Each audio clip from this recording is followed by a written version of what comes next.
Welcome back, MTG Joe here. Today we're going to be looking at the weekly metagame breakdown for the Timeless Best of One format.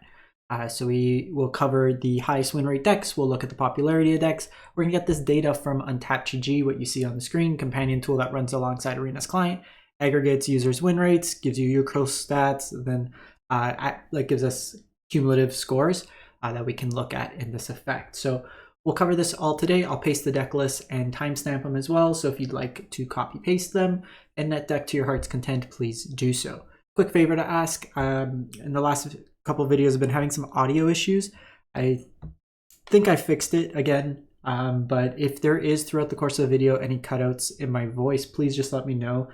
Some of it is like I'm doing test recording, but it might not replicate in terms of the video itself. I think I got it, but let me know. I always try to improve the quality of things on the stream and the videos, but do let me know. In any case, so starting off, the ladder just reset. We're looking at the 2nd of November, so platinum for all the Mythic gamers, so we'll start there. Mardu Energy is making up about a quarter of the games played in the format, with Show and Tell making up about 20%, and the 5-color Reanimator decks making up about 14%. Dimir Frog's not too far behind at 11, and then Boros Energy. So it's a Modern Horizons format with injections of broken legacy cards kind of scattered in between that we're finding with it.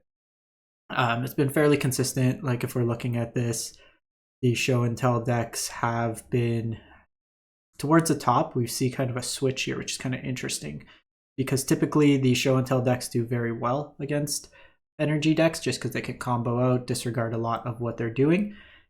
So we'll see if the decks this week have adapted in terms of having more of a game against those Show and Tell decks. So Platinum to Mythic rank, 13,000 games of Best of One were played this week, and we're going to jump into it. So the highest win rate deck of the week is actually Belcher. So it's saying 4-color, it's predominantly Golgari. So how this deck works is you're not actually playing the lands in the deck in the traditional sense. You're playing all these dual face cards. This allows the card Goblin Charbelcher, when you activate it, to basically deal damage equal to the number of cards in your library to your opponent.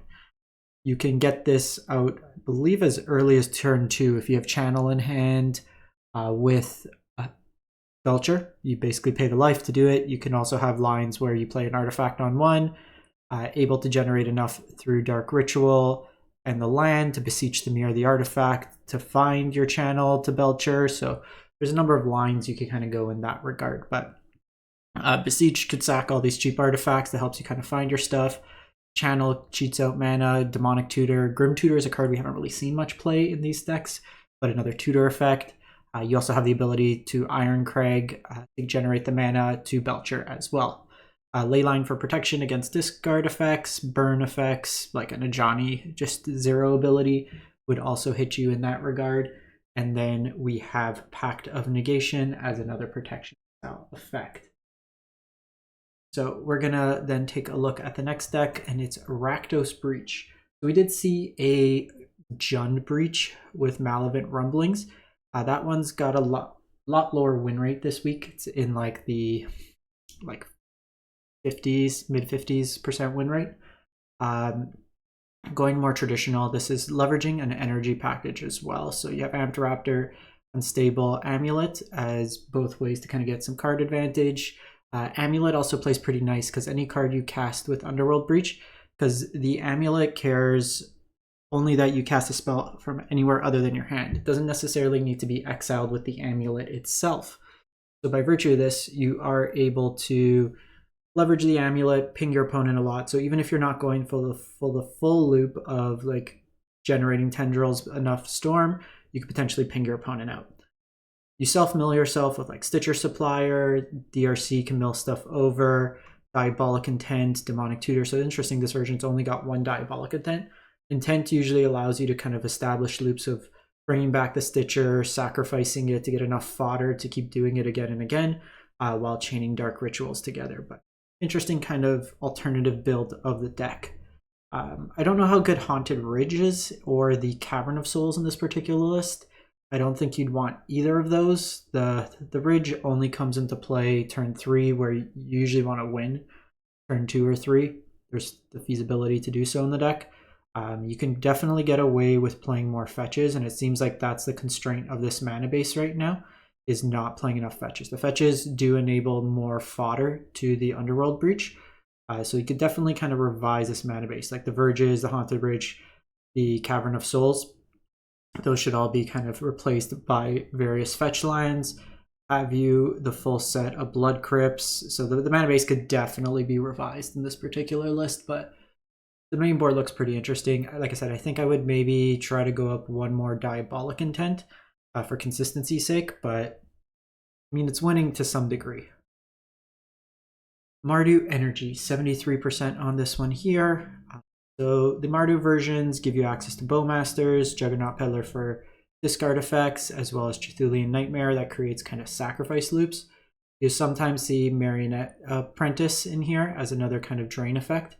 Very powerful Goblin Bombardment Ajani package to just sack the token, flip Ajani, have the red permanent, and kind of go to town. Funny, I was playing Arena Cube and people keep passing me Ajani and Bombardment. Every, like, at least 3 drafts now that I've done, I've had Ocelot's Pride and Ajani, and then most of the time the Bombardment as well, so I've been playing Timeless in Cube. Static Prison is kind of the main out that this deck has to show and tell. When they show and tell Omniscience or Traxa, you put in Static Prison to take away their effect. Otherwise, the Guide of Souls, Ocelot's Pride, Ajani, kind of Ampraptor energy package. This is like the most played tier 1 deck in Modern, with the addition of like some cards like Peddler and Swords to Plowshare to improve their Allura's Companion on this one here. For whatever reason, every time I open up Show and Tell, it gives me an error just for Show and Tell. So I think Untapped is biased against this deck. So there's a lot of different kind of configurations of the deck, but it's kind of grouped into full combo versus no combo. Some of them are just using the full Hullbreaker Horror with Waterlogged Teaching to tutor it up as the kind of win condition. This one does have access to Mastermind's Acquisition. The Mastermind's Acquisition, you get another copy of Acquisition, which then get a copy of Scholar of Ages, which you get back both Mastermind's Acquisition, which you get back Approach the Second Sun, which would then tutor the Approach the Second Sun, and then you win on the spot. Some Hand Hate, Veil of Summer for protection, Born Upon the Wind can let you win at instant speed. Some counters in this one, Seek New Knowledge is kind of a dig effect as well as like the Dig Through Time itself, and Omniscience mixed into there. Moving on. This one's an interesting one, Jeskai Control, 70%. We've had variations of like these Jeskai energy controls, leveraging things like Tune the Narrative, Brainstorm, you got Prismatic Ending, Swords in here, Wrath the Skies as the sweeper of choice here, pretty flexible, can hit like everything out of the energy decks except the Flip to Johnny. Mana Drain, obviously very strong. Flage as one of the win conditions, so it's pretty much a blue-white control deck using Flage in here as kind of the redundancy effect. Gains you life, kills pretty much everything out of the Boros Energy decks. Supreme Verdict as a sweeper. You have some Teferis in here as a way to just kind of stop the counterspell battles. Gives you some bounce effects, some card draw. Jace the Mind Sculptor. I think this card's a little dated. 4 mana, you gotta fight it through counterspells potentially. It can take over a game, but it's a little soft on its own. I could just die, like you brainstorm, a Bowmaster gets flashed in, you lose that way there. The bounce is fine. And then, I don't know, I think it's just kind of a dated card. Like you have the One Rings in here. I would probably just play like another Solitude. Even the choice of Elspeth Sun Champion, it doesn't see play in like Pioneer, let alone I think in this format here. I would probably just play like Teferi 5, or even honestly the Wandering Emperor over this. I think just trying to sneak down a 6 mana Planeswalker that doesn't ultimately just like obliterate the game on its own is a little dated. Leyline Binding here is kind of cool, where you're using things like Meticulous Archive or just the various tri-lines to get domain, so you have another flash 1 mana removal spell. This is also useful against Show and Tell because you can deal with a Resolved Omniscience through Show and Tell.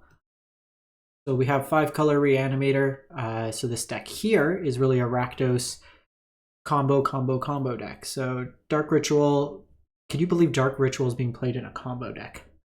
Dark Ritual, Sorin, play Saint Elenda or Vainripper or Olivia to reanimate something.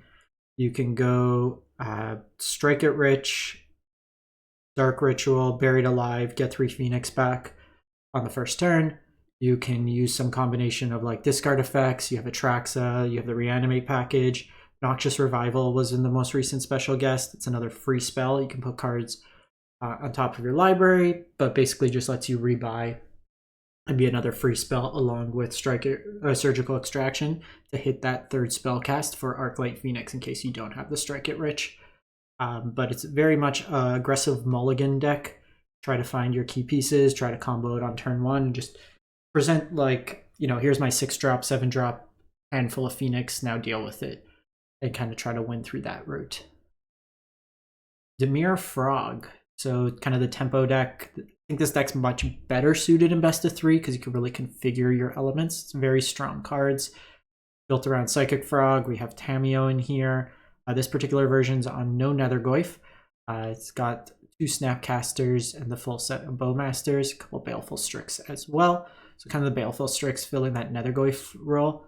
Cling to Dust as kind of cheap graveyard hate, recurable threat, can give you life if needed, give you card advantage. Some reanimates for your cheap creatures, can also reanimate your opponent's stuff, which is kind of cool. Brainstorm Push, Thoughtseize. This one here, the only kind of stack interaction that they have is Mana Drain. Sometimes you'll see Drown in the Lock also included. They technically have 1 Flare Denial that can be used nicely with the Baleful Strix, similar with Sink and Stupor to bounce.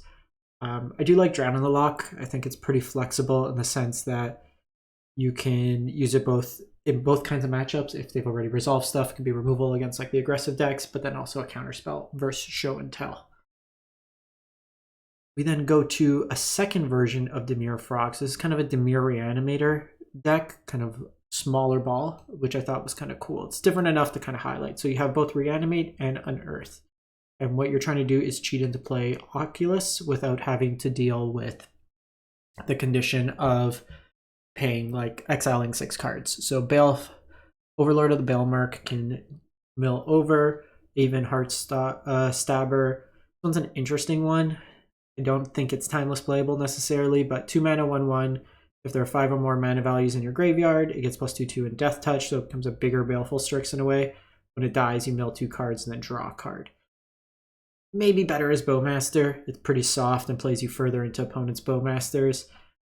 But you could kind of go Psychic Frog, discard the Oculus, bring it back. You have Satoru, which draws you cards when creatures come into play. Full set of Grief in here, so you could do the turn 1 Grief and then reanimate Grief for value. Flares in here, so it's kind of almost 8 flare, but you have these cheap creatures that can then be leveraged for the flares to get their effects. The Heart Stabber does pitch to both of these, which is kind of an advantage there of the card. Looking at the mana base, suitable fetches to kind of go along with it. We have Boros Energy, 61%. So this is just kind of the, I would almost say a little bit more aggressive, but the black version's got a couple more grind cards to it. This one tends to like full set of Ragavan main, full set of Bolts main. Playing the Amulet in this one. You'll sometimes see Jengantha versions with Flage, potentially Fable in here. This is opting for the Luris version of the deck. Just trying to play Modern Horizons Tribal with like Ragavan making a guest appearance, Bombardment, just playing really nice with the Johnny, like I said earlier. And then lastly, I just want to show it. This deck was doing well for a couple weeks and just completely fallen off. 42%. This is the Jund Delirium deck with FOMO. I'm not sure if it's just there's more incidental graveyard hate, the speed of the meta kind of shifting, but this was using stuff like Patchwork Beastie to kind of get Delirium out, to get double attacks with FOMO on things like DRC, Nethergoyf, stuff of that nature. So just like a mini Jund aggro deck, almost akin to like Jund Shadow of Past, but using some of the newer cards and more of a Delirium shell. But this one kind of fell off. It was in like the 60s for a couple of weeks, and we featured it a couple of times, but I like to kind of show when things ebbs and flows. So we'll keep a monitor on this, see if it recovers in the next week or so. Anyways, thanks for watching, everyone. Hope you have a great one, and stay safe out there.